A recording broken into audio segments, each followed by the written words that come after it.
रोटी, कपड़ा और मकान इंसान की बुनियादी जरूरतें हैं, लेकिन इंसान की भूख अगर उसकी आंखों में उतर जाए और अपने घर को भरने के लिए झूठ और फरेब का सहारा लिया जाए तो स्वार्थ के घड़े भर तो जाते हैं, लेकिन उसकी प्यास नहीं बुझती। माना कि जिंदगी संघर्षों से भरी है, लेकिन दूसरों को छलने वाले जब पछतावे की आग में सुलगते हैं तो अपने आप को कोसने के अलावा उनके पास कोई दूसरा विकल्प नहीं बचता। साहब, आज परवीन ने मुझे जान से मारने की कोशिश की। ये देखिए साहब, बहुत मारा साहब, मुझे बहुत मारा। पिछले हफ्ते उसने कहा था कि तूने उसे मारने की कोशिश की। साहब, वो सब झूठ था। झूठी शिकायतें तो तुम दोनों लाती हो। अब तक तुम्हारे खिलाफ 3 और तुम ये उसके खिलाफ चौथी करने आ गई हो। नहीं साहब, मैं सच बोल रही हूँ। ये मेरे जख्म देखिए साहब, वो सच्चाई मेरी बयान कर रहे हैं। उसने तो गुंडे भेजे थे मुझे मरवाने के लिए। आज बड़ी मुश्किल से मैंने अपनी जान बचाई है साहब। अगर आपने कोई कार्रवाई नहीं की ना साहब तो मैं जिंदा नहीं बचूंगी।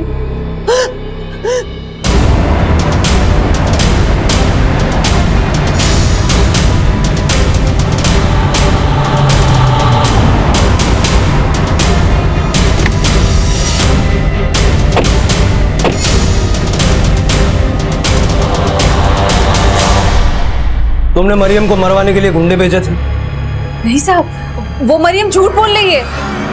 लेकिन उसने तो बोला कि तुम्हारे भेजे गुंडों ने तुम्हारे नाम से उसको धमकाया, जान से मारने की कोशिश भी की। गुंडे तो मरियम के वो दोनों मुश्तंडे बेटे हैं जो हम दोनों बहनों का रोज पीछा करते हैं। घर से निकलना तक मुश्किल करके रखा है दोनों ने हमारा। चल ऐसा करते हैं, हम हमारी सब्जी चला लिया। लोमड़ी की नस्ल सालो, अगर हमारा पीछा किया तो सब देख रहे हैं। अरे देख रहे हैं तो क्या, सब लोग से देख ही रहे, कोई ना पकड़ के मारता क्यों नहीं है? चला लिया, चल यहाँ से। साहब, उनकी शिकायत हम आपसे ना कर दें, इसीलिए ये दाव खेला है उसने। पाटिल, कामिल और उसकी बीवी मरियम को पुलिस स्टेशन बुलाओ। सब, और तुम भी पुलिस स्टेशन आओ। आज या तो तुम लोगों की सुलह होगी या सबके सब लॉकअप में होंगे।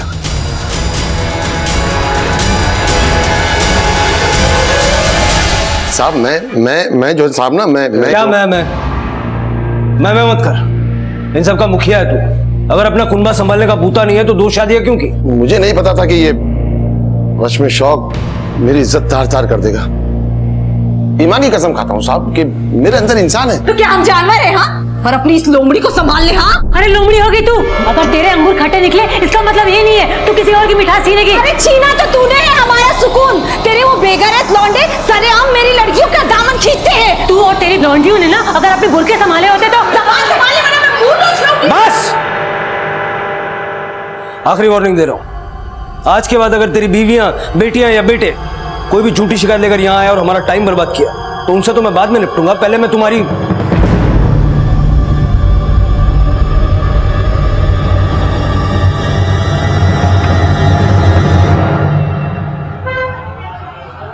अस्सलाम वालेकुम कामिल भाई। हाँ भाईजान, कुछ सुलह हुई? ये मसला सुलझने वाला नहीं है माजिद मियां।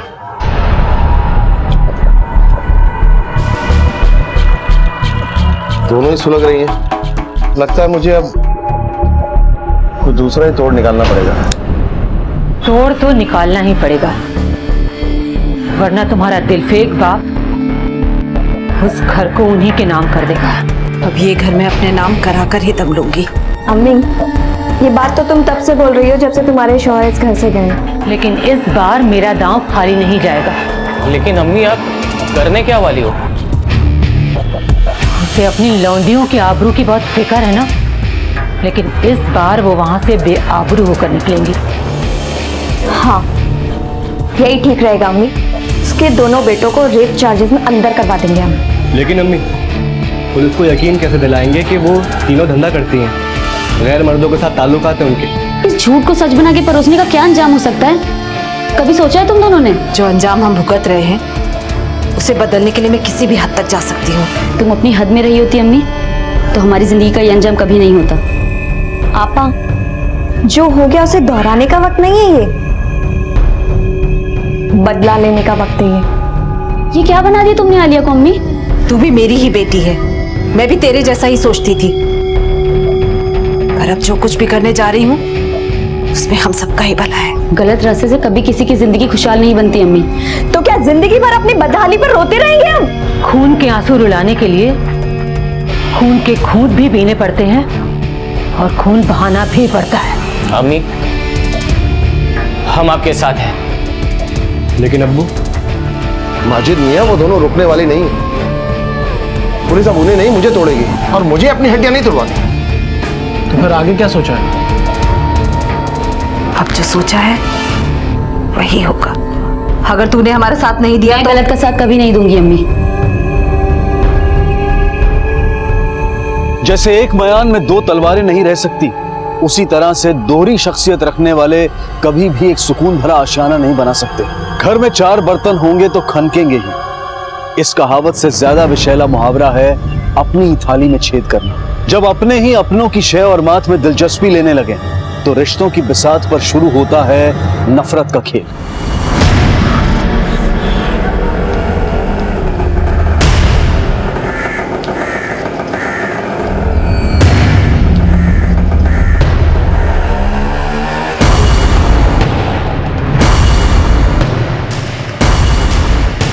भाई साहब, वो रिक्शा के पीछे चलना।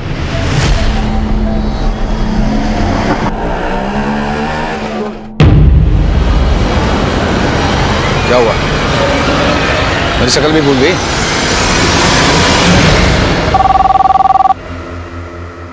हेलो,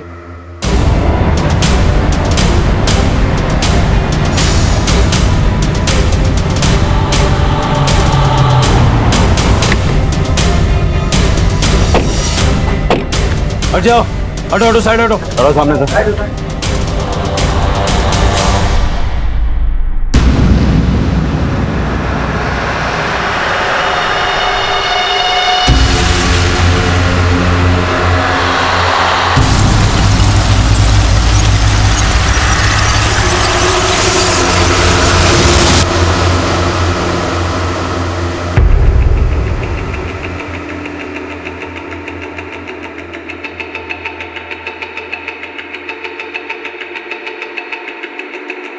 सर, दोनों के गले पे काला नीला मार्क है। शायद गला घोंट के मारा गया।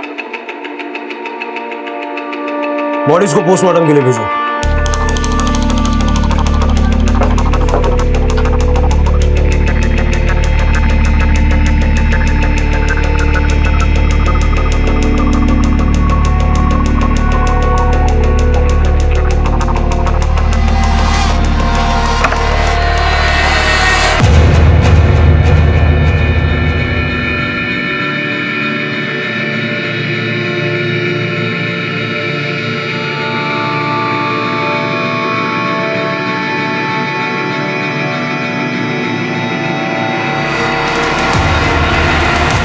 सर, दोनों लड़कियों की मां परवीन गायब है और उसका फोन भी स्विच ऑफ है। ये सारा खाने पीने का सामान भी फॉरेंसिक में भेजो।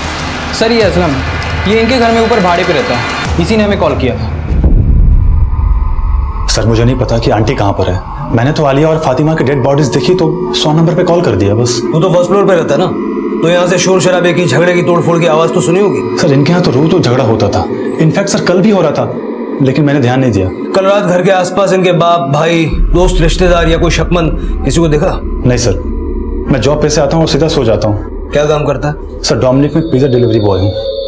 सुबह कॉलेज आता हूँ और इवनिंग शिफ्ट में जॉब करता हूँ। सुबह सबसे पहले लाशें तूने ही देखी? हाँ सर, मैं सुबह रेंट देने के लिए आया था तो देखा कि इनका दरवाजा खुला था। और कब से किराए पे रह रहा है? तकरीबन 1 साल से।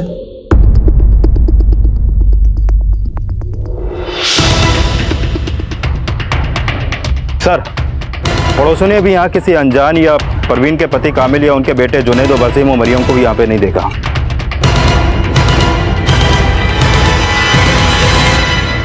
लेकिन ये कांड मरियम और उसके दोनों बेटों का ही किया धरा है। सबको लेके आओ, और उस परवीन के पति कामिल को भी।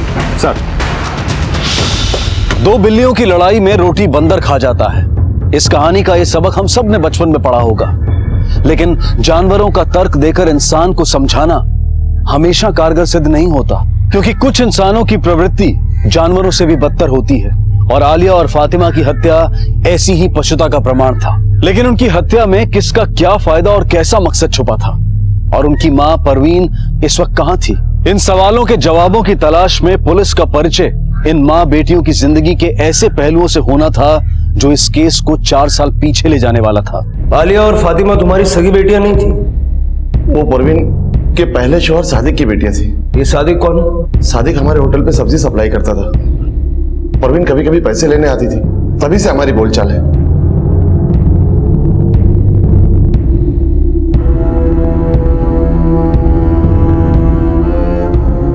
तो तुमसे निकाह करने के लिए उसने अपने शौहर को तलाक दे दिया? नहीं, तलाक नहीं साहब। सादिक का तो 4 साल पहले ही इंतकाल हो गया था।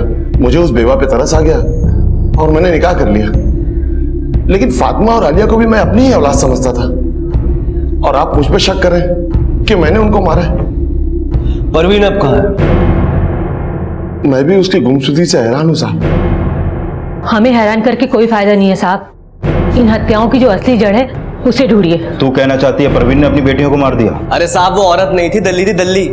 अपनी बेटियों से धंधा करवाती थी। ये भी तुम्हारे पिछले आरोपों की तरह झूठ है। बल्कि सच ये है कि अपनी माँ के कहने पर तुम दोनों ने मिलकर आलिया और फातिमा का मर्डर किया। नहीं साहब, हमने नहीं मारा उन्हें। हम सच बोल रहे हैं। हमने अपनी आंखों से आलिया को कई बार अलग अलग कस्टमर के साथ देखा है।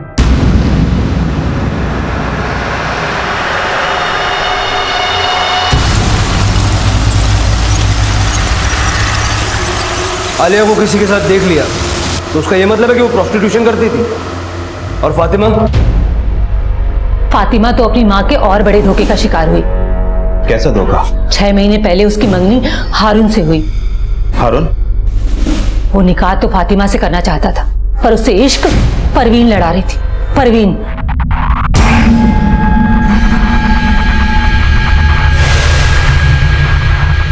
फातिमा को इन दोनों के रिश्ते की सच्चाई पता चल गई, इसीलिए उसने हारून से रिश्ता तोड़ दिया।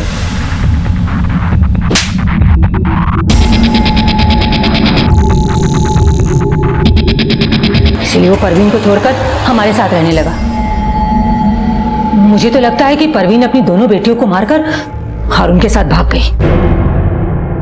मरियम और तेरे बेटे के आरोपों में कितनी सच्चाई है? साहब, मेरे जख्म मत कुरे दिए, हाथ जोड़ता हूं आपके। हाथ मत जोड़, सच बोल, वरना ये हाथ पैर सब टूट जाएंगे।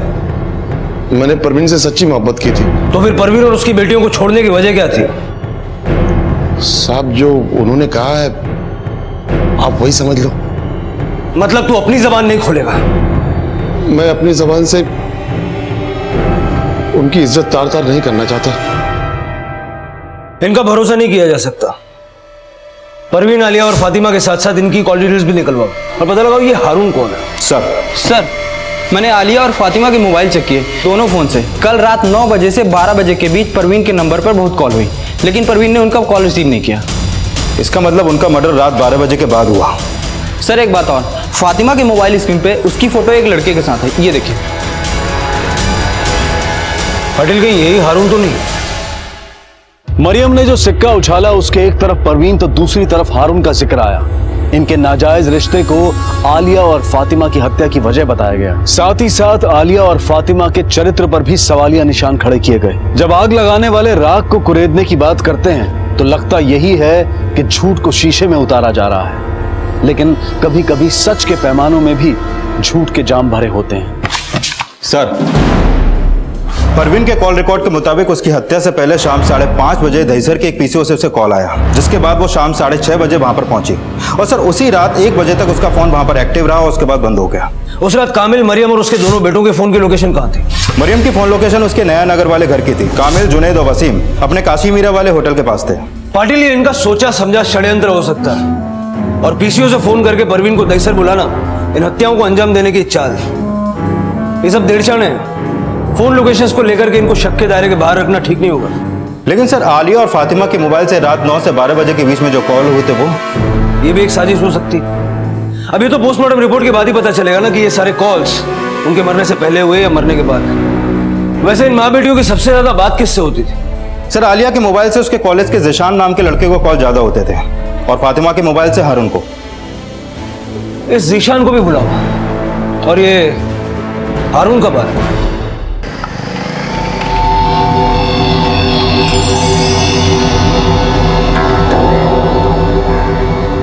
सर, मैं तो यकीन भी नहीं कर पा रहा कि अब फातिमा।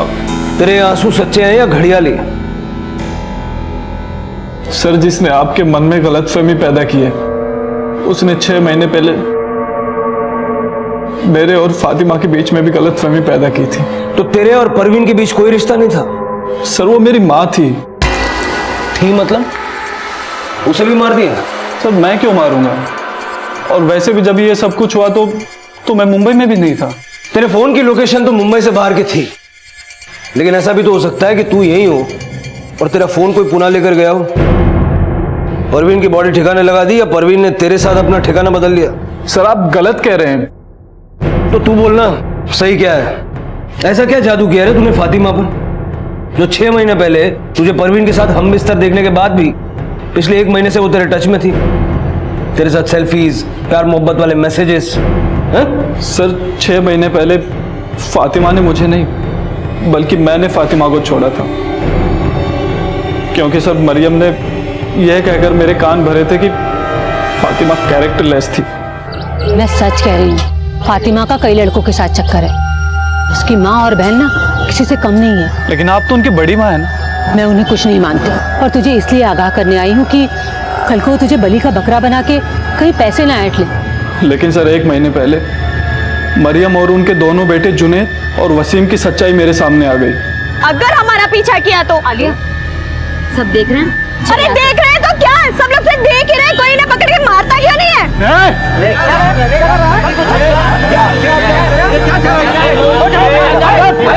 चल यहाँ से। उसके बाद मैंने खुद सच का पता लगाया। सर, वो लोग उनको जानबूझकर बदनाम कर रहे थे ताकि वो लोग परेशान होकर ये शहर छोड़ दें और वो उनका घर हड़प लें। ये तुझे बताया किसने? आलिया ने। और फातिमा तो इतनी स्वाभिमानी थी कि वो अपनी अम्मी और बहन को कहती थी कि उनको जो कुछ भी चाहिए वो दे दो। सर, फातिमा बहुत अच्छी लड़की थी।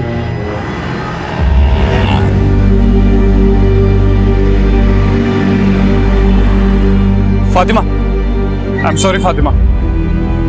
फातिमा, वो फातिमा फातिमा फातिमा प्लीज प्लीज मुझे माफ कर दो।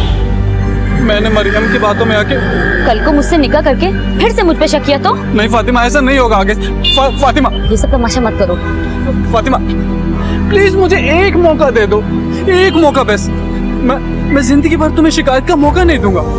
सर, फातिमा बहुत अच्छी लड़की थी। मैंने उसे गलत समझा, उसके बाद भी उसने मुझे माफ कर दिया। सर, 7 अगस्त की रात 12 बजे के आसपास आलिया और फातिमा की हत्या हुई।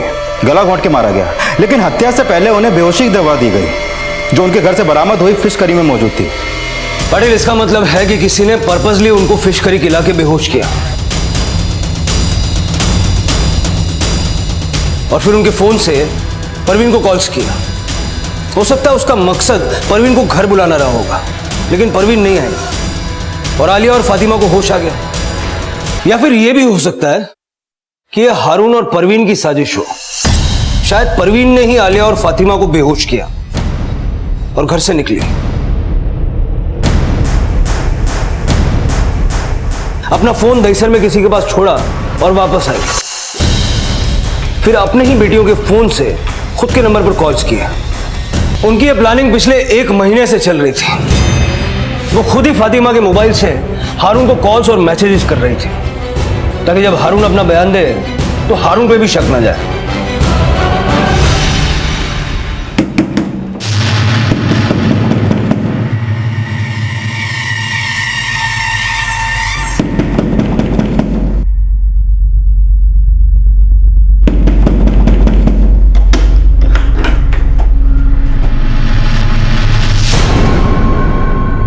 सर, मैंने हारून की अलीबाई चेक की।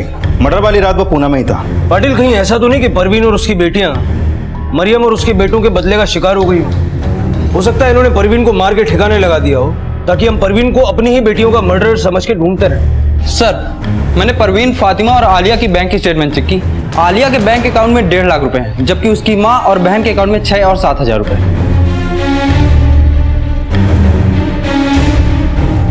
इस आलिया के बॉयफ्रेंड जीशान का क्या स्टेटस? सर, मेरी उससे बात हुई है, कॉलेज के बाद आ जाएगा। सर, आलिया मेरी अच्छी दोस्त थी, हम एक ही कॉलेज में पढ़ते थे, इसलिए अक्सर हमारी बातें हुआ करती थी। तेरा अफेयर था उससे? जी सर। आलिया तुझसे उधार भी मांगती थी क्या? नहीं सर, लेकिन आप ये सब आखिरी बार कब मिले थे उससे? सर 7 या 8 अगस्त को। 8 को नहीं, 7 को, क्योंकि उस रात उसका मर्डर हो गया। लेकिन सर मैं शाम को थोड़े टाइम के लिए मिलने गया था उससे। चलता हूँ यार। नहीं, डिनर करके जाना, आज फिश करी का प्रोग्राम है। तू बना रही है? नहीं, मैं नहीं, कोई और आ रहा है। कौन? मेरा बॉयफ्रेंड। मतलब मेरे अलावा कोई और भी है? बहुत है। सर मुझे नहीं पता आलिया की जिंदगी में और कौन कौन था। कोई भी हिंट जो उससे कभी मिला हो, उसे छेड़ता हो।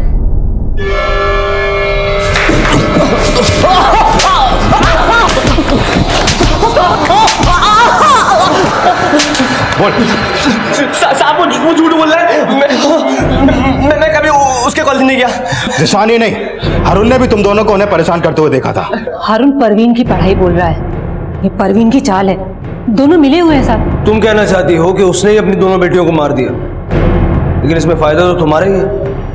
तुम्हारे शौहर के नाम का वो मकान अब तुम्हारा हो जाएगा। साहब परवीन चाहती थी मैं मीरा रोड वाला घर उसके नाम कर दूं। तो तूने क्या किया? कामिल उसके साथ रहता जरूर था, पर उसने उससे निकाह नहीं किया था। फिर वो किस हक से घर मांग रही थी? तो इस बारे में तूने हमें पहले क्यों नहीं बताया? आप पहले ही मुझ पर खून का इल्जाम लगा रहे थे, मैं डर गया। वो औरत इतना गिर गई थी कि एक दिन मेरी और कामिल की गैर मौजूदगी में मेरे घर में घुस गई अपनी बेटियों के साथ। मुझे नहीं जाना है।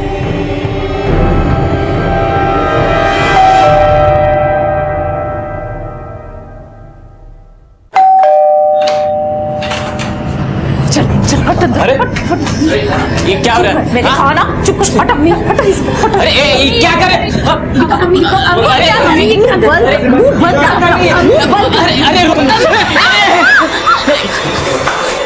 ये सब क्या हो रहा है यार?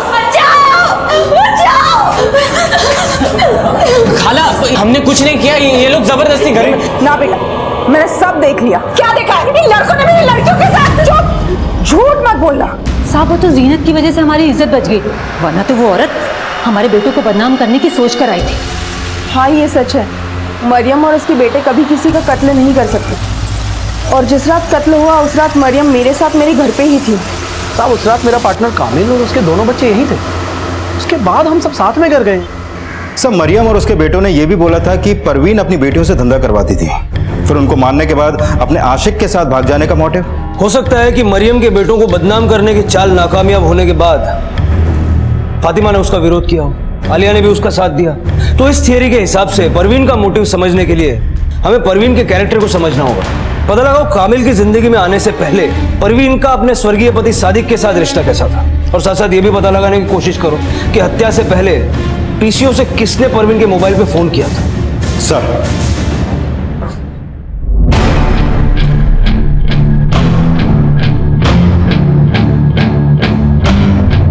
सर, जिस पीसीओ से परवीन को कॉल हुई थी उसके सामने वाली शॉप की सीसीटीवी फुटेज मिल गई।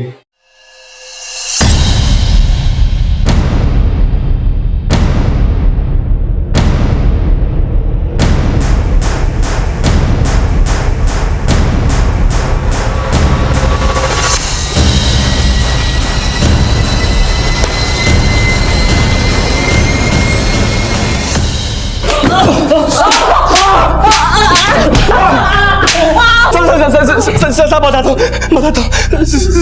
साहब, मैंने मारा, मैंने उसे कॉल किया था, पर साहब हमने मारा नहीं। कॉल किस लिए किया था?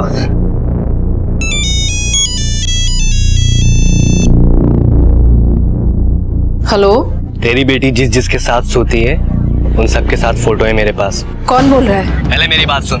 अगर तू चाहती है वो फोटोग्राफ्स तेरी दुश्मन मरियम के पास ना जाएं, तो मुझसे आकर मिल। साहब उसे हमने एक गेस्ट हाउस में बुलाया था, पर वो आई नहीं साहब।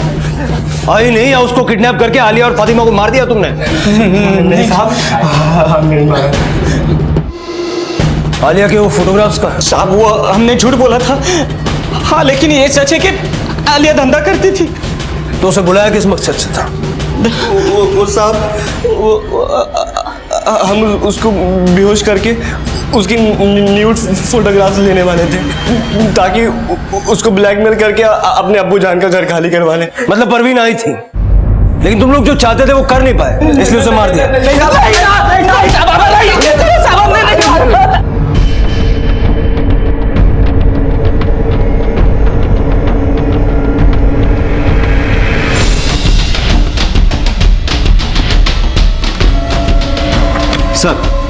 जिस गेस्ट हाउस में जुनैद ने परवीन को बुलाया था वहां जुनैद और वसीम ने रूम तो लिया था, लेकिन गेस्ट हाउस के स्टाफ ने वहां परवीन को नहीं देखा और वो दोनों भी रात 9 बजे वहां से चेकआउट करके चले गए।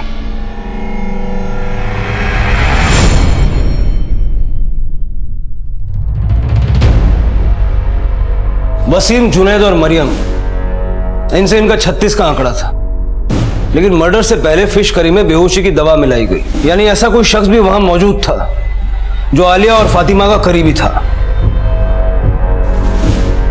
सर, ये लोग बार बार ये भी दावा कर रहे हैं कि आलिया प्रोस्टिट्यूशन में थी। उसके अकाउंट में इतना पैसा होना, कहीं सर इस मर्डर में उसके किसी कस्टमर का तो हाथ नहीं? वसीम और जुनैद ने आलिया को जिस गेस्ट हाउस के बाहर देखा है, वहां पता करो वो किन किन से मिलती थी। पुलिस एक तरफ ये पता लगाने की कोशिश कर रही थी कि आखिरकार आलिया के बैंक अकाउंट में इतना पैसा होने का असल राज क्या था, और साथ साथ आलिया से जुड़े रहस्यों का भी खुलासा हो गया।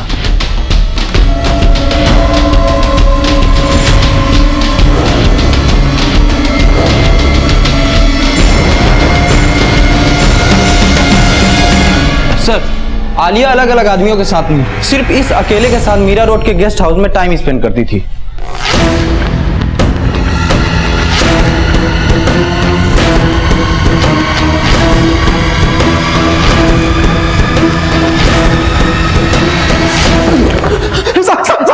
बता दो साहब, आलिया मुझे 6 महीने से बेवकूफ बना रही थी साहब। वो कामिल से मिलने आती थी, मैं उसकी खूबसूरती देख के फिसल गया था। मुझे लगा कि मैं भी उसे पटा सकता हूं। फिर मैं धीरे धीरे उस पर चांस मारना शुरू कर दिया।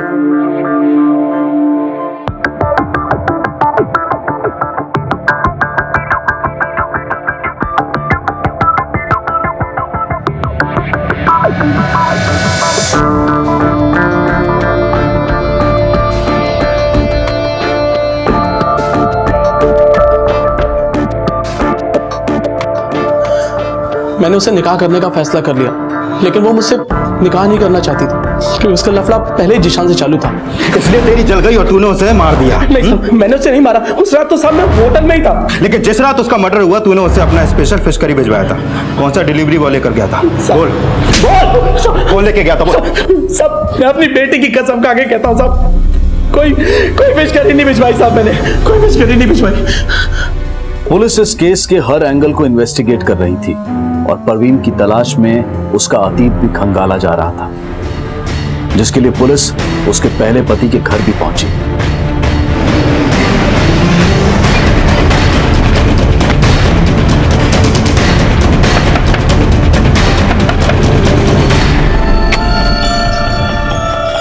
जी बोलिए।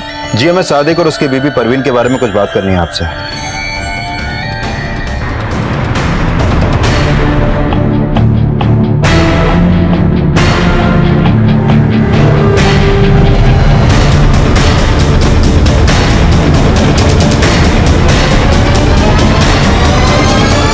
यही सादिक है, वेजिटेबल सप्लाई की आड़ में ह्यूमन ट्रैफिकिंग करता था। 5 साल की कैद हुई थी, अभी 1 अगस्त को ही रिहा हुआ है। मतलब परवीन ने कामिल से झूठ बोला कि सादिक का इंतकाल हो गया। सादिक इस हत्याकांड से 1 हफ्ते पहले ही बाहर आया। कहीं सर उसी ने तो बदला लेने के लिए कांड तो नहीं किया? परवीन का पहला पति जिंदा भी था और एक क्रिमिनल भी था। यह खुलासा इस केस का एक टर्निंग पॉइंट था। लेकिन परवीन की गुमशुदगी और उसकी बेटियों की हत्या में सादिक का क्या रोल हो सकता था, ये जानने के लिए पुलिस सादिक की तलाश में जुट गई। लेकिन इस केस में कई और घुमाव आने अभी बाकी थे। सर, सादिक को परवीन के भाड़ोत्री समेत कई लोगों ने वहां देखा था। वो परवीन के घर के पास किराए का रूम लेने के बहाने एक स्टेट एजेंट से मिला था, जिसने सादिक को परवीन का मोबाइल नंबर दिया था। हो सकता है कि ये फिश करी का प्रोग्राम जेल से छूटे हुए बाप से मिलने की खुशी में हो। इस सादिक के बाप का फोन भी सर्विलेंस पे डलवा हो। सर,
अगर तू चाहती है वो फोटोग्राफ्स तेरी दुश्मन मरियम के पास ना जाएं, तो मुझसे आकर मिल। लेकिन तुम बोल कौन रहे हो? जब मिलेगी तो पहचान जाएगी। आना कहाँ है?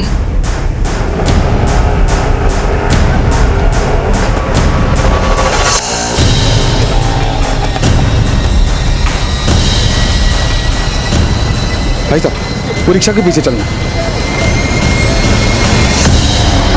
मैंने उसका पीछा किया साहब, और जैसे वो रिक्शा से उतरी, वो मेरे सामने आ गया। क्या हुआ? मेरी शक्ल भी भूल गई? मुझे लगा कि सादिक ने ही मुझे फोन करके वहां बुलाया है। साहब, मैंने सिर्फ उसका पीछा किया। मैं किसी जुनैद को नहीं जानता। बस मैं अपनी बेटियों के सामने उसे नहीं मिलना चाहता था, इसलिए। उसने मुझे धमकाया और अपने साथ ले गया। बैठ।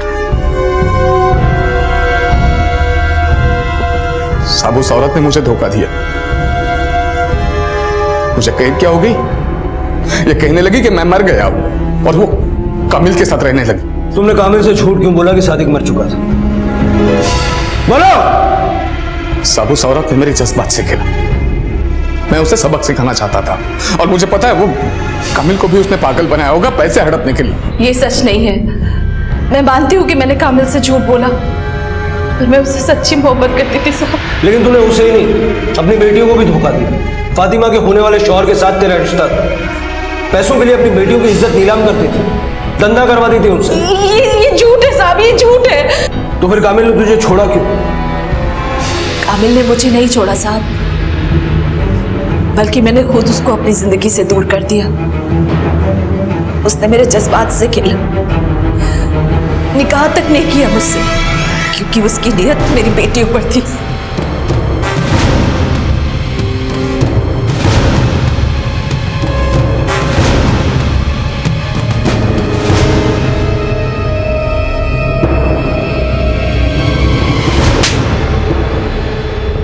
माना मैंने कामिल से झूठ बोला, लेकिन सादिक के जेल जाने के बाद मैं कैसे अपनी बेटी और अपना पेट पालती? सादिक के बाप ने भी हमें सहारा नहीं दिया साहब। सब मर्द एक जैसे होते हैं, सब मर्द। कामिल तो सादिक से भी बदतर निकला। सब फातिमा और आलिया मेरी अपनी बेटियां थी साहब, और आप कह रहे मैंने उनका मर्डर किया?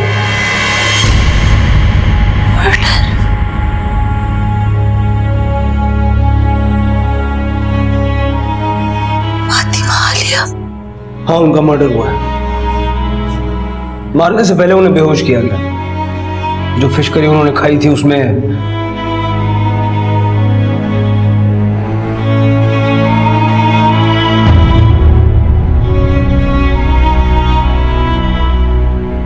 पुलिस ने परवीन को सादिक के जुल्मों से तो बचा लिया, लेकिन अपनी बेटियों की हत्या की खबर सुनकर परवीन की हालत और भी ज्यादा दयनीय हो गई। सादिक ने परवीन के साथ किए अत्याचार को तो स्वीकारा, लेकिन ये कबूल नहीं किया कि उसने अपनी बेटियों का मर्डर किया है। परवीन के बयान से शक की सुई कामिल पे भी आई। उसे पूछताछ के लिए तलब किया गया। साहब, आलिया ने मुझ पर झूठा इल्जाम लगाया था। मैं उसे अपनी बेटी मानता था। अच्छा? मेरा यकीन करो साहब, उसने मुझे रेप के इस इल्जाम में फंसाकर परवीन की नजर में गिरा दिया, और फिर पुलिस कंप्लेंट की धमकी देकर मुझसे 1 लाख रुपए ऐंठ लिए।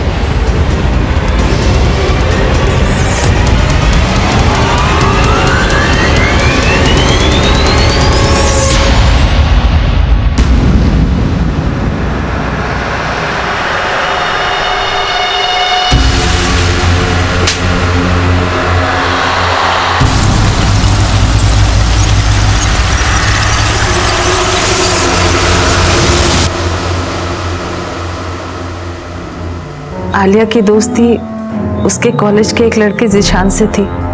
वो उसी से मिलने जाया करती थी। लेकिन आलिया माजिद से भी मिल रही थी। माजिद तो उसको अपनी दूसरी बीवी बनाने की सोच रहा था। ये बिल्कुल झूठ है साहब। अच्छा ये बताओ, उस रात जब तुम घर से निकली थी तो अपनी बेटियों के लिए फिश करी बना के निकली थी? Fish curry? नहीं तो। हाँ, हमारा प्लान था उस रात फिश करी खाने का। हम हर संडे फिश करी खाया करते थे। अम्मी, इसकी जैसी फिश करी और कोई नहीं बना सकता। सच में बहुत टेस्टी फिश करी बनाते हो तुम।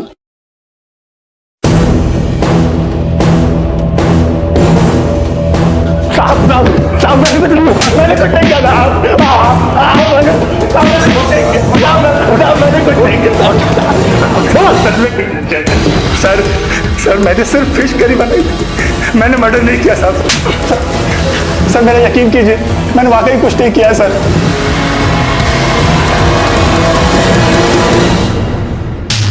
मेरी जमानत तो हो गई, पर मेरे बेटे अभी तक अंदर हैं।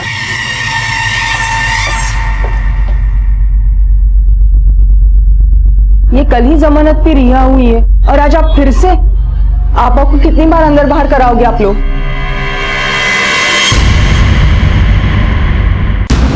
जीनत, माजिद ने बताया कि तुझे उसकी अय्याशियों की कोई खबर नहीं थी, लेकिन तुझे तो सब कुछ पता है ना? ये किसने फोन किया है? वेंडर का नंबर है, लो चेक कर लो। मुझ पे शक मत करो, मैं तुम्हें कभी धोखा नहीं दूंगा।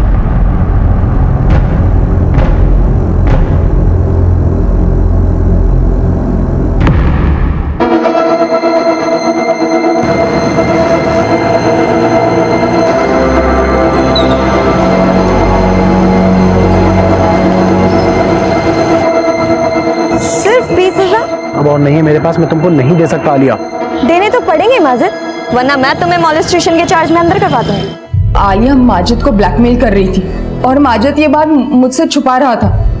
मुझे लगा कहीं मेरी हालत मरियम जैसी ना हो जाए, इसलिए उनसे निजात पाने के लिए मैंने असलम को मोहरा बनाया, असलम की गरीबी के फायदा उठाया और नहीं नहीं, मैं नहीं कर सकता। देख, एक बार ये काम कर ले, फिर नौकरी छोड़ के चैन से पढ़ाई कर सकता है तू। मैंने किसी तरह असलम को मना लिया था। आंटी कहाँ पे? वो अभी आ रही हैं थोड़ी देर में। तुम रुको, आज फिश करी मैं ट्राई करती हूँ। तुमको देख देख के सीख लिया है मैंने। लाओ। अरे नहीं, तुम रहने दो, आज मैं इसे एक नए फ्लेवर से बनाने वाला हूँ। ओके।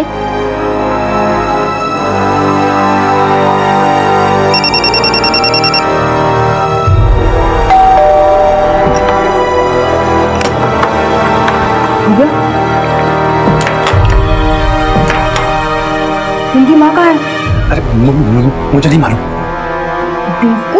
अगर वो जिंदा रही तो तेरी फिश करी वाली चाल पकड़ी जाएगी। मैं क्या करूं, वो आई नहीं, इन लोगों ने फिश खा ली। एक काम कर, परवीन को फोन लगा, कब तक आ रही पूछ, और जैसे ही वो आएगी ना उसको भी समझ आया ना। हाँ। और ये अपने फोन से नहीं, उनके फोन से लगा।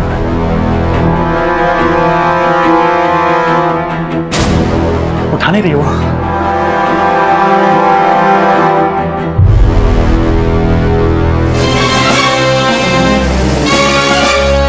बस अब यहाँ रुकना ठीक नहीं है। देखो, तुमको जिससे बदला लेना था वो मर गई है। चलो निकलो यहाँ से।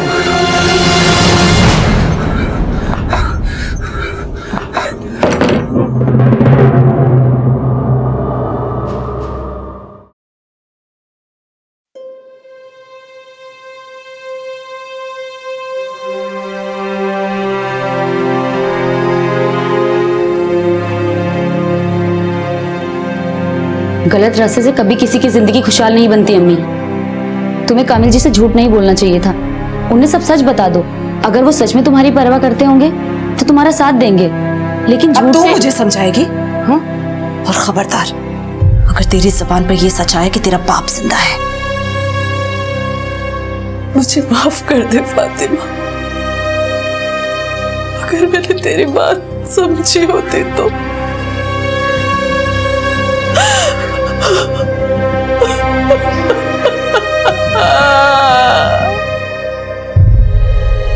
परवीन ने अपनी मुश्किलों का समाधान झूठ से करना चाहा और शायद इसीलिए आलिया को भी ये राह आसान लगी। जैसे गेहूं के साथ घुन भी पिस जाता है, उसी तरह से फातिमा भी अपने करीबियों के अवगुणों का शिकार हो गई और परवीन अपने आप को कोस कर भी अब इस कड़वी हकीकत को बदल नहीं सकती। जिंदगी के उतार चढ़ाव से हम सभी गुजरते हैं, लेकिन ऊंचाइयों पर पहुंचने के लिए चाहे हमें संघर्ष के पहाड़ ही क्यों न चढ़ने पड़े, लेकिन झूठ और फरेब के शॉर्टकट्स हम कभी ना अपनाएं। इसी विचार के साथ मैं अनूप सोनी अब आप सबसे विदा लेता हूं। फिर मुलाकात होगी अगले एपिसोड में जुर्म की एक और कहानी के साथ। तब तक अपना और अपने परिवार का ख्याल रखें और देखते रहें क्राइम पेट्रोल डायल 100। सवा के एक को सीख हम सबको। जय हिंद।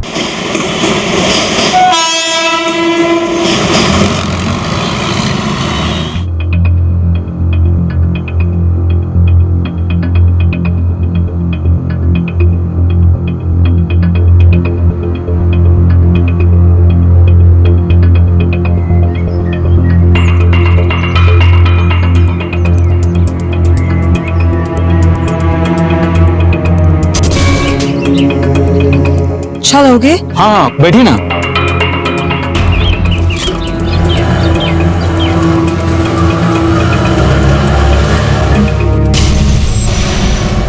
सिल्वी,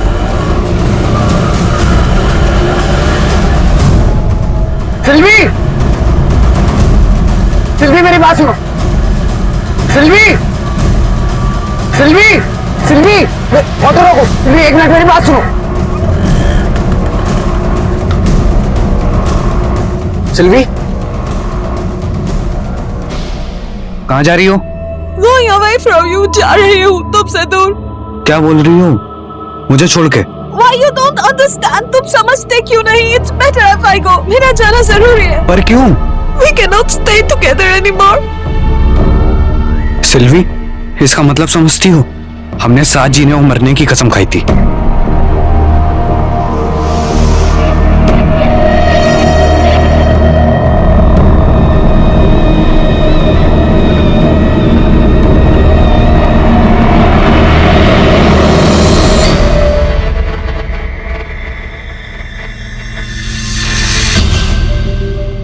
कहते हैं कि विवाह एक ऐसा संबंध है जो ऊपर से बनकर आता है और यहाँ नीचे दुनिया में निभाया जाता है। आज देश में अंतर धर्म अंतर जातीय विवाह हो रहे हैं, लेकिन वहीं पर विदेश से आई हुई एक लड़की का एक साधारण ऑटो रिक्शा ड्राइवर के साथ विवाह कुछ मायनों में नायाब था। यूक्रेन की सिल्वी डी कॉस्ट्रो और मुंबई के महेश पाल की शादी जितनी चौंका देने वाली है, उसके पीछे छिपी कहानी उससे कहीं ज्यादा हैरान और परेशान कर देने वाली है। साहब, कल से हमारा बेटा बहू दोनों गायब हैं। साहब, हमारे बेटे को खोज दीजिए। आपके बेटे और बहू का नाम? महेश नाम है और हमारी बहू का नाम सिल्वी।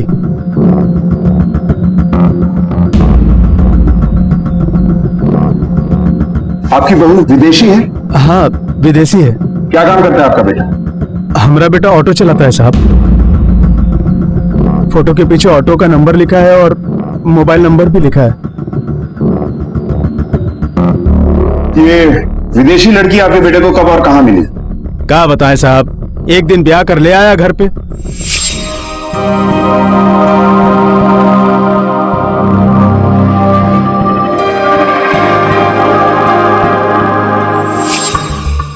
कहां से है आपकी बहू? किस मुल्क से? क्या नाम है? उक्रेन से है। साहब, वही उड़ा ले गई है हमारे बेटे को। हमारा बेटा उम्र में उससे छोटा है, न जाने क्या जादू कर दिया है उस पर। खोज दीजिए हमारे बेटे को साहब। घर में और कौन कौन है आप? बहुत छोटा परिवार है साहब, एक तो बेटा है और एक बेटी है। सर, मेरे माँ बाप भाभी को पसंद नहीं करते हैं। भाभी बुरी नहीं है। अभी मेरी शादी के दिन हम उनकी ब्यूटी पार्लर में ही तैयार होने गए थे, वहीं उनसे हम पहली बार मिले। मधु, बाहर आ जा। ये अच्छी जगह लगती है, यहाँ चलते हैं। Yes sir. सिल्वी जी से मिलना था। 1 सेकेंड। सिल्वी मैम। यस, चाहिए। Please come. मैं सिल्वी हूँ, I am the owner. How can I help you? Madam, Mahesh. और ये ना मेरी बहन है मधु। मैडम, आज इसकी शादी होने वाली है और घर में सब लोग आएंगे। इसको एकदम ऐसे सजाइएगा कि घर में सबके सब दिखते रह जाए। Don't worry. Would you like to have a seat? Jay, please. अब बैठिए। मैं बाहर जाता हूँ। Come back after an hour. Please come.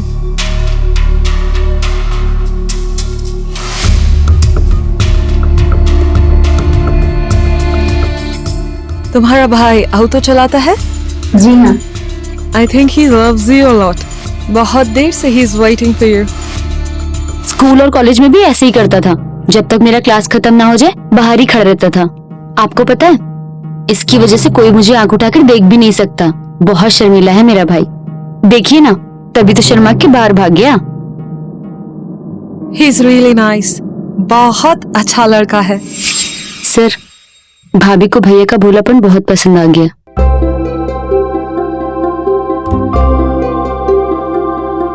और भैया भी उनकी सुंदरता पे फिदा हो गए और उसके बाद वो मिलने जुलने लगे।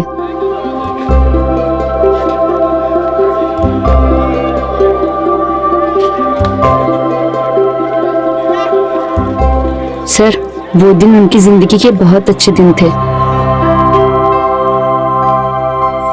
शादी कब हुई उनकी? सर, 4 महीने पहले। और उसके बाद घर में झगड़े शुरू हो गए? सर, भाभी बहुत भली है। उन्होंने घर में एडजस्ट करने के लिए क्या कुछ नहीं किया। उनकी बस एक ही इच्छा थी सर, कि घर में सब उन्हें एक्सेप्ट कर लें और प्यार करें। आज तो खाना तो बड़ा दमदार और स्वादिष्ट बना। बनेगा क्यों नहीं पापा? आज खाना भाभी ने जो बनाया है। पर वो क्यों नहीं खा रही है? आप भी ना माँ, भाभी कभी भैया कहने से पहले खाना खाती हैं। फिलहाल आप जाइए, जरूरत पड़ी तो दोबारा बुलाएंगे आपको। जी सर। नागरे सर, एक विदेशी लड़की एक ऑटो ड्राइवर से प्यार करे, उससे शादी करे, उसके साथ चौल में रहे, फिर एक दिन लड़के के साथ गायब। सर, ऐसा भी तो हो सकता है कि अपने माँ बाप से छुटकारा पाने के लिए खुद ही गायब हो गए हो। दोनों के मोबाइल फोन्स भी तो स्विच ऑफ है। हो सकता है, लेकिन घर वालों के बयान में मतभेद है। मोहल्ले वालों से पूछताछ करते हैं। यस सर, चलो। ये सामने जो महेश पाल रहता है, जिसने एक विदेशी लड़की से शादी की है, उसके बारे में कुछ जानती हैं आप? वो जब शादी हुई थी ना, तब अम्मा ने, महेश की माँ ने बहुत ढिंढोरे पीटे थे। अरे रुको रुको रुको, अरे चंपा, अरे सुनीता, सुन ना, देख मेरी कितनी प्यारी बहू लाया है मेरा बेटा विदेश से। कितनी प्यारी है, कितनी गोरी है। और साहब, पिछले 2 महीने से रोज झगड़े होते थे उनके घर पर। झगड़े? क्यों? क्या बोलूं साहब, आंटी ने तो जीना हराम करके रख दिया था अपने बेटे और फिरंगी बहू का।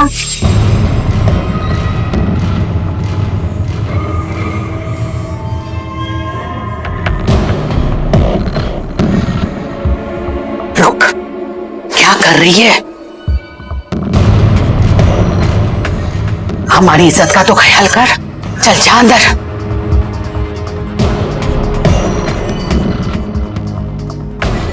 क्या हुआ माँ? तुम फिर से चिल्ला रही हो? धीरे धीरे सीख जाएगी, थोड़ा प्यार से समझा दो। दूसरे देश से आई, उसको हमारे तौर तरीके सीखने में थोड़ा तो टाइम लगेगा ना। तेरा ये प्यार व्यार का ड्रामा है ना, तो अपने पास रख। इस घर में रहना है ना, तो इस घर की मान और मर्यादा का ख्याल रख के रहना पड़ेगा, नहीं तो तुम दोनों ना इस घर से जा सकते हो। मेरे को लगता है दोनों अपनी मर्जी से चले गए। सर, हम लोग तो बहुत खुश थे कि हमारे घर में फिरंगी बहू आई। ये हमारी पत्नी पूरे चाल में हंगामा कर रही थी कि देखो हमारा बेटा फिरंगी बहू लेकर आया। और साहब, एक बात बोलूं, हमें भी शक हुआ था कि हमारे ही बेटे को क्यों पसंद किया उस फिरंगन ने। साहब, हम ठहरे मामूली लोग, ये घर भी भाड़े का है। अपना पेट काट काट कर अपने बच्चे को पढ़ाया लिखाया, बीए करवाया, पर कोनो ढंग का काम नहीं मिला, इसलिए महेश ऑटो चलाने लगा। साहब, हमारे पास पैसा नहीं है, लेकिन इज्जत है। और वो लड़की भला हो नया का, जिसने हमारी आंखें खोल दी। साहब, महेश, इसके लिए छोड़ा था ना मुझे? क्या है ये? देख, खुद अपनी आंखों से देख। अपनी औकात बता रहा था, अब देख इसकी औकात। अरे धंधे वाली है ये, धंधे वाली। बहुत गोरी चमड़ी में मर रहा था ना तू, वो तो बिकाऊ है। अब रख अपने धंधे वाली को।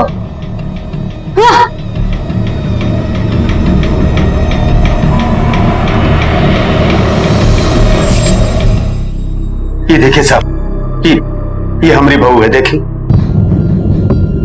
साहब, हमें तो पहले शक था, लेकिन अब यकीन में बदल गया है। ब्यूटी पार्लर के नाम पर धंधा चलाती होगी। ये सब आप लोग अब बता रहे हैं, तब क्यों नहीं बताया जब थाने में रिपोर्ट लिखाने आए थे? ये मैगजीन तब क्यों नहीं दिखाई? साहब, हम लोगों के लिए इज्जत सबसे ज्यादा है। हमारी बहू धंधा करती है, इसमें उसका क्या जाता है? इज्जत तो हमारी उछाली जाएगी ना साहब। उल्टा आप लोग भी हम पर ही शक करेंगे। अब तो बस हमरा महेश जितनी जल्दी मिल जाए उतना अच्छा। हमारी बहू मिले ना मिले हमारी बला से। इन लोगों का मैरिज सर्टिफिकेट या इस लड़की का पासपोर्ट है आप लोगों के पास? नहीं साहब, ब्याह तो उसने मंदिर में किया था और पासपोर्ट तो हम लोगों ने कभी देखा ही नहीं। अच्छा, घर से कुछ गायब हुआ है? मतलब पैसा या जेवर वगैरह कुछ? सब हमारे घर में है का जो गायब हो। बस एक बेटा है जो। महेश को जब इसके बारे में पता चला तो उसने क्या किया?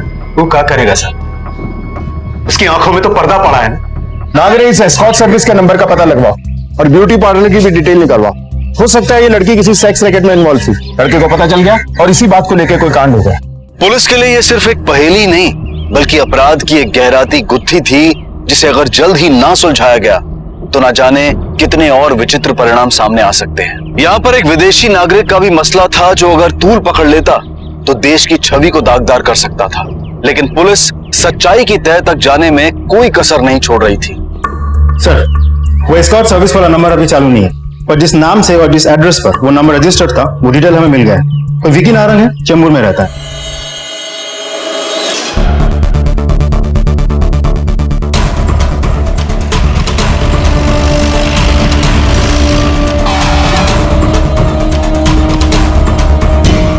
ये नंबर तुम्हारा है? नहीं साहब, ये मेरा नंबर नहीं है। तो फिर तुम्हारा नाम और एड्रेस पर रजिस्टर्ड कैसे है? ये नंबर? जी। सॉरी सर, लेकिन ये नंबर मेरा नहीं है। इस लड़की को जानते हो? कभी देखा है? नो सर, नेवर, कभी नहीं।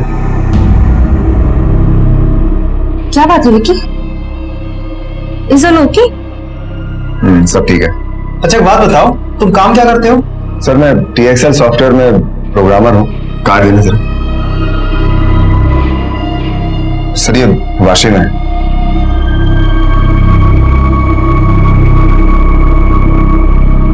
पक्का इस लड़की को तुमने कभी नहीं देखा, नहीं जानते हो इसे?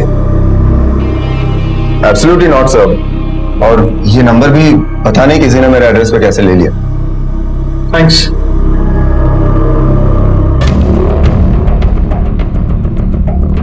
लगता है इस लड़के की फेक आईडी पे नंबर लिया गया है। इस नंबर की डिटेल्स निकालो, किस किस ने इसे फोन किया, कहां से फोन आया, सब पता लगाओ। Yes sir. अगर ये लड़की एस्कॉर्ट सर्विस चला रही है तो इसके ब्यूटी पार्लर में कोई ना कोई कुछ ना कुछ जरूर जानते हैं। सर सिल्वी के ब्यूटी पार्लर चलते हैं और स्टाफ से पूछताछ करते हैं।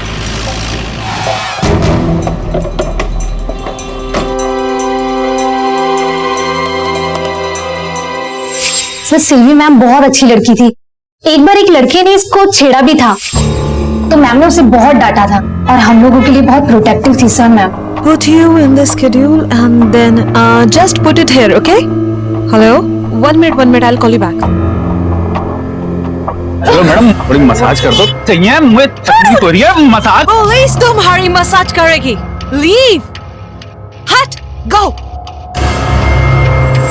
इज्जत, रिस्पेक्ट और सम्मान, सर सभी चीजों का वो बहुत ख्याल रखती थी। सर आप ही बताइए कि वो धंधे का काम कैसे कर सकती है? किसी ने बहुत ही घटिया मजाक किया है। थैंक्स। सर मैंने सबका बैकग्राउंड चेक करवाया, ना ही ये ब्यूटी पार्लर और ना ही इस पार्लर में कोई भी लड़की इस धंधे में शामिल है। सब क्लीन है। नागरे, सिल्वी की फोटो को मीडिया में रिलीज करो। वैसे मुझे लगता है कहीं ऐसा तो नहीं कि महेश की किसी से दुश्मनी थी और ये लड़की उसकी चपेट में आ गई। हालांकि उसके माँ बाप ने तो हमें कुछ नहीं बताया। वो बताएंगे नहीं, हमें पता करना होगा।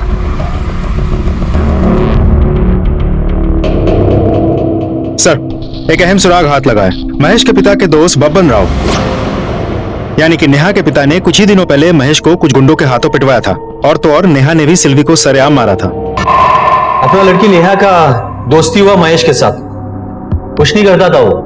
अपने इधर 25 ऑटो चलता है, मैंने महेश को एक ऑटो दिया, सोचा अच्छा लड़का है, अपना लड़की का लगन कराएगा उसके साथ, खुश रहेगी अपनी लड़की। बस अब क्या फायदा, उसने लगन किया एक फिरंगन के साथ। हाँ साहब, मैंने पिटवाया उसको। गुस्सा ठंडा हो गया या अपना बदला पूरा करने के लिए महेश को ठंडा कर दिया? लड़की के साथ क्या किया? सच कह रहा हूं, मैंने कुछ नहीं किया। मारी मैं साहब, उस फिरंगन को बीच चौराहे पे मारा। तो देख के मुझे इतना गुस्सा आया, महेश ने मुझे उसके लिए धोखा दिया, उसके लिए मुझे छोड़ दिया साहब। गोली चलने की वजह से मुझे छोड़ा। नहीं छोड़ूंगी। प्यार करता हूं उससे। आज के बाद दोबारा हाथ मत उठा देना।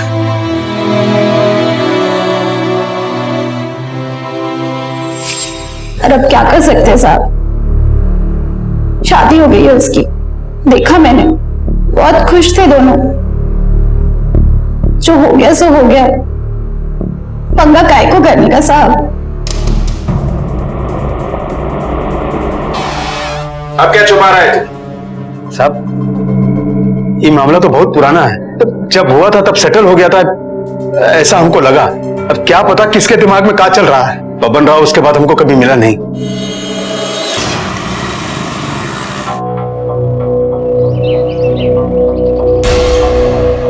फिरंगी मैडम? अरे बाबा साहब, मी आता पेपर मध्ये बघितले रे साहब, वो गोरी शेट्टी मैम है ना, फिरंगी मैम। बैठ बैठ। क्या हुआ? गोरी मैम कहीं देखा था? हाँ हाँ हाँ साहब, 5 दिन पहले वो मेरे रिक्शा में बैठ के गई थी साहब, और मेरे को बोली कि मेरे को बस डिपो जाने का है, और वहां पर उसके पास छोटा सा बैग था बस। फिर जैसे मैं बाबूवाड़ी से बाहर निकला ना, एक रिक्शा मेरे को ओवरटेक किया। फिर एक रिक्शा ड्राइवर बाहर निकला और उस गोरी शेट्टी मैम के साथ में मजबूत चालू हो गया दोनों का। वो रिक्शा ड्राइवर की बीवी निकली, वो फिरंगी मैम साहब। हाँ, बात क्या हुई वो बता। वो फिरंगी मैम रिक्शा वाले के साथ उसके घर जाने को तैयार नहीं थी साहब। फिर परेशान होकर रिक्शा वाले ने अपने बाप को फोन लगाया। बाबूजी, अभी जो हुआ सो हुआ। अब माँ को लेके गोरेगांव वेस्ट साईं बाबा मंदिर रोड पे पहुंची है। मैं वेट कर रहा हूँ। नहीं, माँ को आना ही होगा। हाँ, मैं और सिल्वी साथ में हैं और आपका इंतजार कर रहे हैं। हाँ ठीक है, ये ले भाई, तू निकल। वो रिक्शा वाला मेरे को रिक्शे का भाड़ा दिया और उस फिरंगी मैम को अपने ऑटो में लेके निकल गया साहब।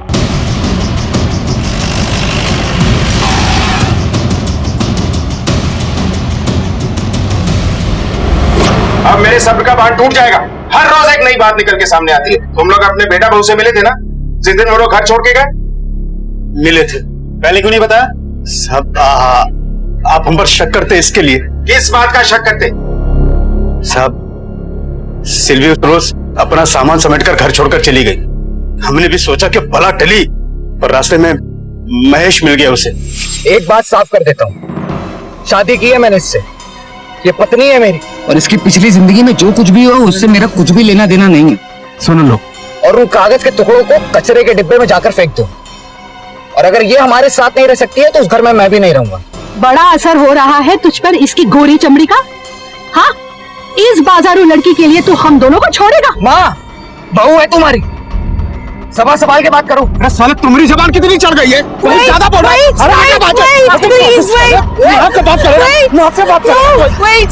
Wait, I lost my own parents, but I got them back in you.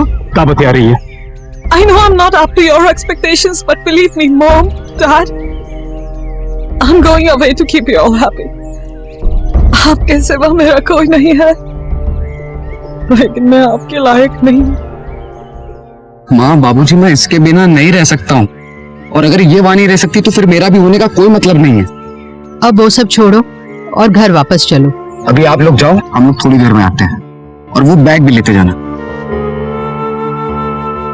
वो लोग वहीं रह गए सर, लौटकर वापस नहीं है। फोन भी बंद कर दिया उन्होंने।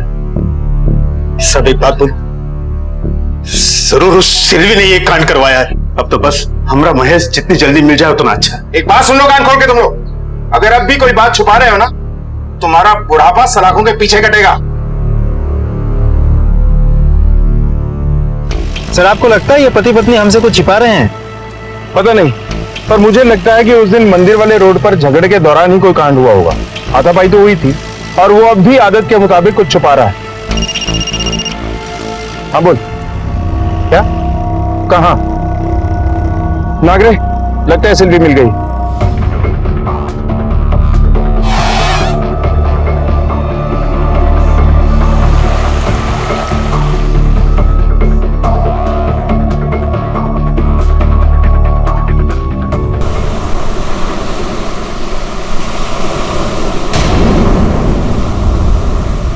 हटिए यहां से।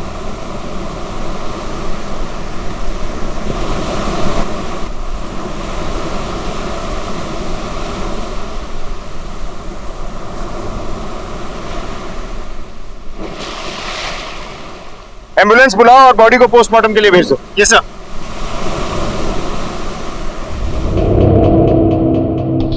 सिल्वी मिल गई, यानी उसकी लाश। तुम सब ने मिलकर सिल्वी को मार डाला और अब तुम्हारा बेटा महेश फरार है। साहब, सब आपको लाश समुद्र के किनारे मिली। हम अपने बेटे से मिलने के लिए गोरेगांव के पास साई मंदिर वाले रोड पर गए तो साहब, हम अपना बेटे और बहू से मिलकर वापस आ गए थे 8 बजे। आप चाहो तो चाल वालों से पूछ सकते हो।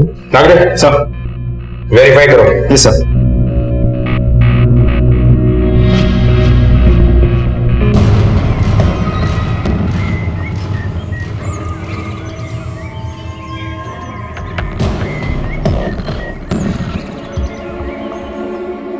कई बार किसी सवाल के जवाब को लेकर अनेकों संकेत मिलते हैं, लेकिन हल नहीं मिलता। महेश और सिल्वी की गुमशुदगी और फिर सिल्वी की रहस्यमय हत्या अपने पीछे कई सवाल छोड़ गई थी। पुलिस की तहकीकात में कई सुराग सामने आए थे, यहां तक कि सिल्वी की लाश मिलने के बाद एकाएक सिल्वी भी आरोपी से विक्टिम बन गई थी। सुराग की कड़ियों में कहीं एक कड़ी थी जो अब तक पुलिस के हाथ नहीं लगी थी। महेश, कोई एक तथ्य था जिसका पता पुलिस को इस मसले का हल दिला सकता था। सर, मोहल्ले के लोगों से कंफर्म किया है कि उस रात 8 बजे महेश के माता पिता दोनों घर पे ही थे। सर, सिल्वी के बारे में एक और बड़ा सुराग मिला है। यूक्रेनियन एम्बेसी से रिपोर्ट आई है कि यह विजिट इंडिया में सिल्वी का 3रा विजिट था।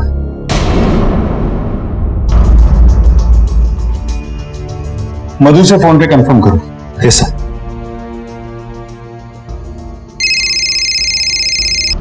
हेलो मधु, सब इंस्पेक्टर नाग। जी सर, बोलिए। अच्छा, क्या तुम बता सकती हो कि सिल्वी का इंडिया में ये 3रा विजिट था? 3रा? नहीं सर, हमसे तो कहा था कि वो पहली बार यहाँ आई है। सर, मुझे तो लगता है सिल्वी सबसे बहुत बड़ी बात छुपा रही थी। इंडिया के 3 चक्कर लगा चुकी थी, खबर सिर्फ एक थी।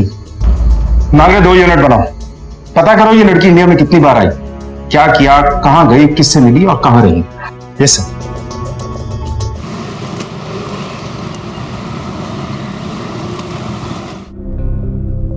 सर, कोई खबर? सर, अपने दूसरे ट्रिप दिसंबर 2014 में सिल्वी ने एक शादी और की थी। उसके बाद उसने परमानेंट रेसिडेंसी के लिए अप्लाई भी कर दिया था। मतलब सिल्वी भारतीय नागरिकता लेना चाहती थी? सर, अभी तो साल भर भी नहीं गुजरा, उसने चेंबूर फैमिली कोर्ट में डाइवोर्स के लिए एप्लीकेशन दायर किया था। मैरिज रजिस्ट्रेशन पेपर और परमानेंट रेसिडेंसी एप्लीकेशन में हस्बैंड का नाम विकी नारंग दिया हुआ है।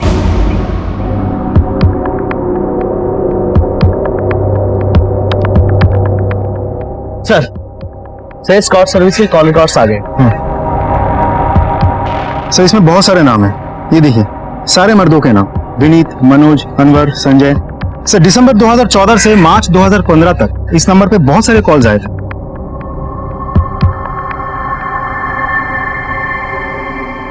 विकी नारंग, ये मोबाइल नंबर और एस्कॉट सर्विस, इनमें क्या कनेक्शन है ये पता लगाना होगा। और इन नामों में से जो सबसे ज्यादा फोन किया करते थे, इन सबको भी उठाओ तुरंत। और विक्की नारंग, इसकी भी प्रोग्रामिंग करनी होगी, आईटी प्रोग्राम है।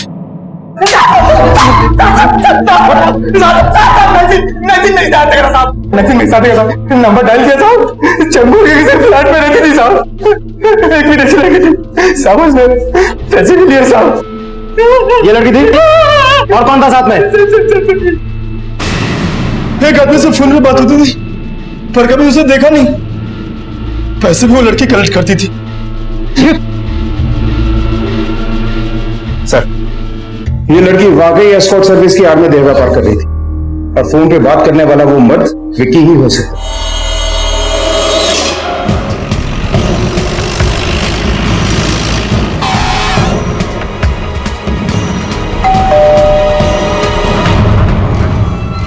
कल सुबह ऑफिस के लिए निकले पर अब तक घर नहीं आए वो।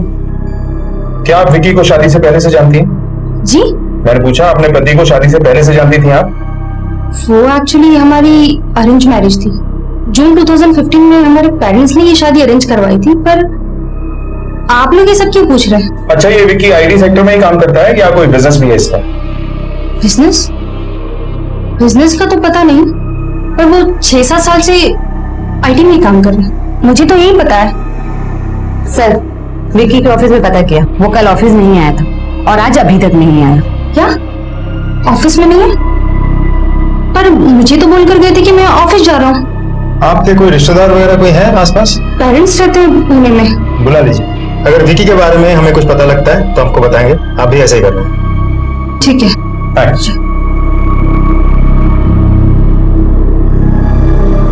अजीब बात है, अगर ये आईटी सेक्टर में काम करता था तो इस लड़की सिल्वी से कहाँ मिला होगा? इसकी बैकग्राउंड चेक करो, ऑफिस में कलीग्स वगैरह से बात करो। वाइफ को कुछ नहीं मालूम, पर हो सकता है किसी को कुछ पता हो। हर थाने में इसके बारे में अलर्ट जारी करो। इसके घर पे नजर भी रखो। हिस्सा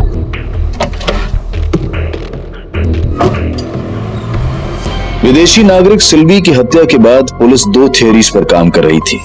या तो गायब हुआ महेश सिल्वी का कातिल है, या सिल्वी से जुड़े संगीन हालात में किसी ने उसकी भी जान ले ली है। सर, अपने नेटवर्क से महेश के बारे में अभी तक कोई खबर नहीं मिली है और विकी के ऑफिस कॉलीग से भी बात हुई है सर। एक दो का कहना है कि विकी को एक्टिंग और मॉडलिंग का बहुत शौक था। कुछ एक टीवी सीरियल्स में उसने छोटा मोटा रोल भी किया था। ये सब या तो वो पार्ट टाइम करता था, नहीं तो ऑफिस से छुट्टी लेकर अपने एक्टिंग मॉडलिंग का शौक पूरा करता था। तो नागरिक, ये हो सकता है कि सिल्वी की उससे मुलाकात मीडिया की दुनिया में ही हुई होगी। सर यूक्रेन एम्बेसी से सिल्वी के वीजा की फोटोकॉपी मिली है सर, जब वो पहली बार इंडिया आए थे जून 2014 में। वर्क वीजा पर आई थी। ये अनूप मेहरा ने रेकमेंड किया था। क्यूबी प्रोडक्शन के रेकमेंडेशन लेटर पर इसको वीजा मिला था। एड्रेस भी है। चलो नागरिक, पता करते हैं।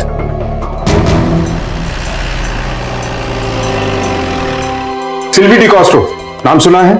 जानते हो उसको? Yes sir. 2014 ये लड़की मुझसे एक चैट रूम में टकराई थी। यूक्रेन से थी, उसे काम की जरूरत थी तो मैंने उसे यहाँ बुला दिया।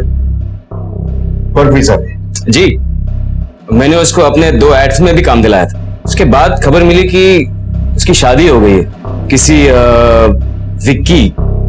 विकी नारंग के नाम के आदमी से। फिर क्या हुआ? उसके बाद क्या हुआ मुझे क्या पता। वो जब तक यहाँ पे थी 6 महीने वी वर इन टच। उसके बाद ना ही कभी मेरी उससे मुलाकात हुई और ना ही कभी उसने मुझे कांटेक्ट किया।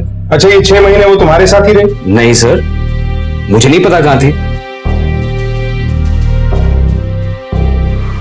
नागरे, पता लगाओ कि ये लड़की 6 महीने तक रही कहाँ थी, क्या क्या और असाइनमेंट किए, और हाँ, उस विक्की का कुछ पता चला?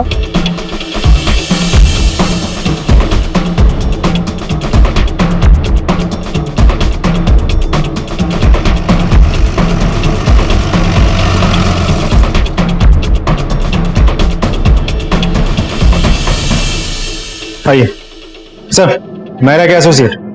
बैठो। बोलिए सर। अनूप मेहरा जी ने उन 6 महीनों में 16 एड फिल्म बनाए, लेकिन सिल्वी को सिर्फ एक ही एड फिल्म में काम दिया। ये सिल्वी रहती कहां थी? सर अब रहेगी कहां? अनूप मेहरा जी के साथ रहती थी। सर सिल्वी का मुंबई में कोई उनकी सेवा था भी नहीं। अनूप मेहरा जी उसकी मदद करते थे, उसे अपने साथ रखते थे और काफी एक्सप्लॉइट भी किया। ये मेहरा पुलिस के साथ होशियारी कर रहा है। चलो ये गया था ना? Yes sir. प्यार हो गया था मेरे को उससे सर, साथ में रहने लगे थे। पर फिर विकी मिल गया उसको, चली गई उसके साथ, शादी कर ली। तूने शादी क्यों नहीं की?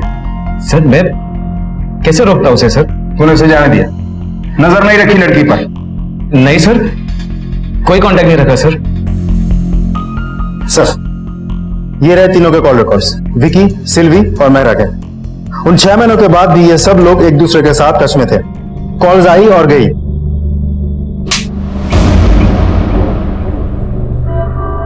और सर मेरा यकीन कीजिए सर, मैंने कुछ नहीं किया सर। सर वो विकी है सर, उसने किया होगा सर। विकी एक स्ट्रगलिंग एक्टर था सर, 1 नंबर का कमीना। और तू 1 नंबर का शरीफ।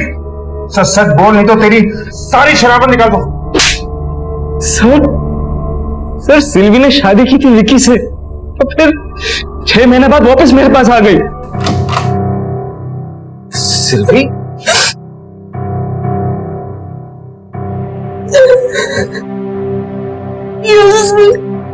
He put me into prostitution. शादी का बस बहाना था। Put me in fresh shape. I was in escort service. Every day he used to go to more people and beat me when I refused. Please help me. I have no one to speak. Silvi, don't worry, मैं तुम्हारे साथ हूं, okay? Sir Silvi की हालत देख के रहा नहीं गया मुझसे सर। मैं कुछ लौंडों को ले गया और धो डाला मैंने विकी को। सिल्वी तेरे को डिवोर्स पेपर्स भेजेगी। हाँ, डिवोर्स पेपर्स साइन कर देना, समझे? नहीं तो यही उस खंबे से लटका दूंगा तुझे, समझे? चलो।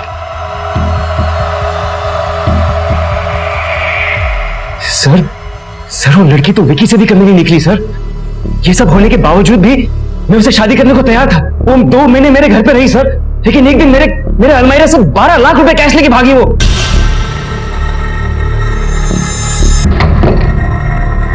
कब की बात है ये? सर 21 जून 2015। उस दिन से परेशान हूं सर, ये दिन मैं कभी नहीं भूल सकता हूं। सर हो सकता है महेश को सिल्वी के देह व्यापार की सच्चाई पता चल गया हो और उसने सिल्वी को मार दिया हो। महेश से शादी भी इसने 8 महीने बाद की, जनवरी 2016। और ये मेरा बोल रहा था कि सिल्वी उसके पैसे लेके भागी। कहीं ये ब्यूटी पार्लर भी सिल्वी ने उसके पैसे से तो नहीं बना?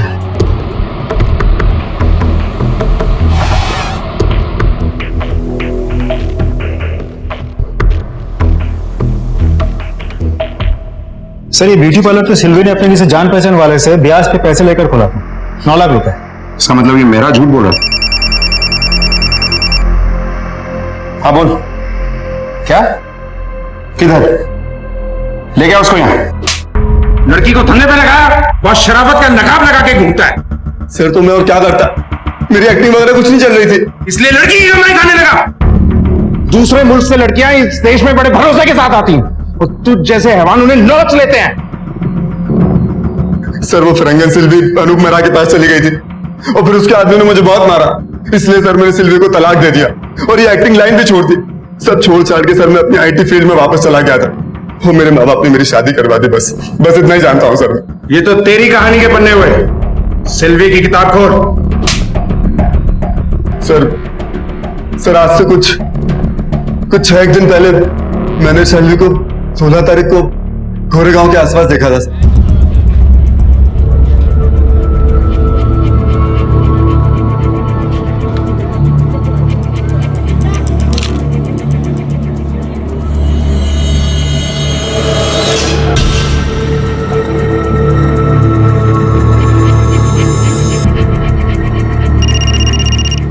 हेलो, क्यों मेरा फोटो देखी? मेरा बहुत तलाक कराने चला था ना। तेरी वाली फिरंगन ना ही तेरी रही और ना मेरी। सर उसके बाद क्या हुआ मुझे नहीं मालूम। दूर क्षितिज तक फैला समंदर कितना हसीन लगता है, शांत, गंभीर, सौम्य। लेकिन अगर नजदीक से देखा जाए तो उफनती लहरें नजर आती हैं। सिल्वी का जीवन भी कुछ ऐसा ही था। एक खूबसूरत, हसीन, सौम्य चेहरे के पीछे कितना कुछ तूफानी गुजरा था। मेहरा के कारण वो इस देश में आई, विक्की ने शादी का झांसा दिया और फिर वो वहां से भाग निकली। इस अनोखी कहानी में सिल्वी कभी आरोपी तो कभी पीड़ित के लिबास में नजर आई, पर इतना तो तय था कि उसके साथ न्याय नहीं हुआ था। कौन था वो जिसने उसके साथ अन्याय किया और मौत की सजा भी मुकर्रर कर दी? विक्की मिल गया है और उसने अपना जुर्म भी कबूल कर लिया है। सर मैंने पहले ही कहा था सर। एक बार फिर से बोल, सच सच बोल और आखिरी बार बोल। जल्दी बोल, नहीं तो तेरी हड्डियों से कबूल कराऊंगा। सर विकी के ताने सुन के मैं आग बगल हो गया था सर। सिल्वी का नशा होता नहीं था सर, मुझे सिल्वी चाहिए थी। मैंने उसका एड्रेस पता करवाया, फिर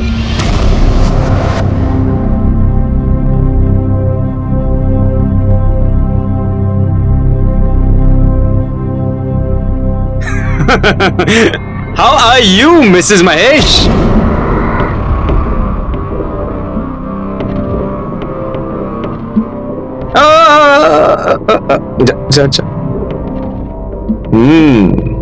शादी की 3rd इनिंग्स मुबारक। तो अरे कैसा लग रहा है इस बार ऑटो वाले से शादी करके? तुम्हारी औकात भी वही है। You used me for your lust. Vicky was worse. He not only used me but sold me too. But Mahesh, he respects up. Despite knowing all the facts about me, he does. तुमसे लाख बेहतर है वो auto वाला। He's a real man. तो फिर एक काम करते हैं, महेश के पेरेंट्स को और इस सारे मोहल्ले वाले, तुम्हारा पूरा पास्ट सारा का सारा कच्चा चिट्ठा खोल के बता देते। अरे सुनो तो सही, तुम जानती नहीं हो इन इंडियंस को इज्जत के लिए मरते हैं। वो है ना तुम्हारा रियल मैन, सर उठा के जी नहीं पाएगा बेचारा, वो यही कहीं रहता है ना। दूर रहो तुम मेरी लाइफ से। ज्यादा स्मार्ट बनने की कोशिश मत कर, समझी? मुझे खुश रख और मैं तेरे खुशियों का इंतजाम सब कर दूंगा। शाम को हम समुद्र पे मिला करते थे ना, वही बीच पे, वहां आ जा, ठीक है? I have my eyes on you. शाम को बीच पे।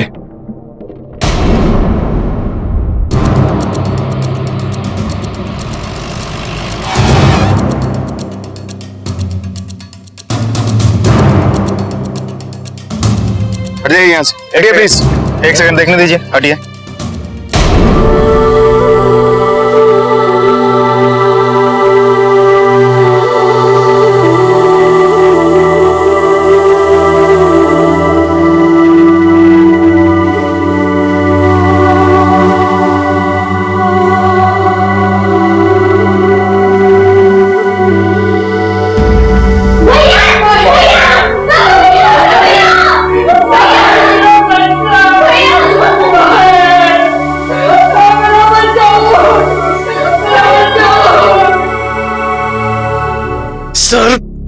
सर मैं डेस्परेट हो गया था सर, नशा सर पे चढ़ गया था सर। मैं वहां वक्त से पहले पहुंच गया।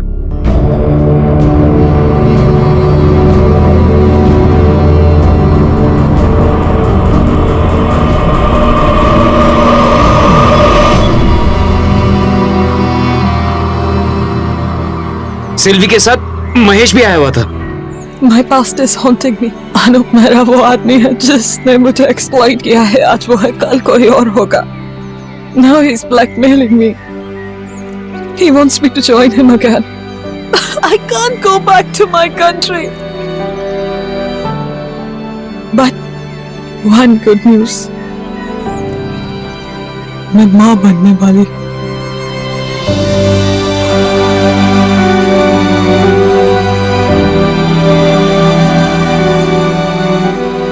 इस आखिरी अरमान के साथ मैं जिंदगी काट लूंगी। यू मम्मा, मी पापा।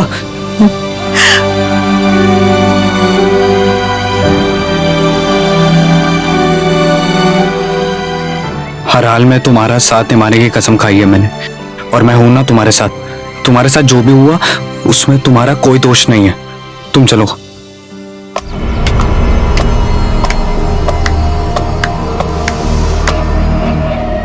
साले, पराए देश से अपने देश में आई बेबस लड़कियों का फायदा उठाता है तू। कूल बॉय कूल, एक फिरंगी के लिए हम आपस में लड़ रहे हैं यार, मिल बांट के खाते हैं ना। You some, me some, good friends bro। चल हट, come on baby, come on baby। Silvi को जाने दे, उसका तुझसे कुछ भी लेना देना नहीं। क्यों बे साले, तू भी उसकी दलाली खाना चाहता है क्या?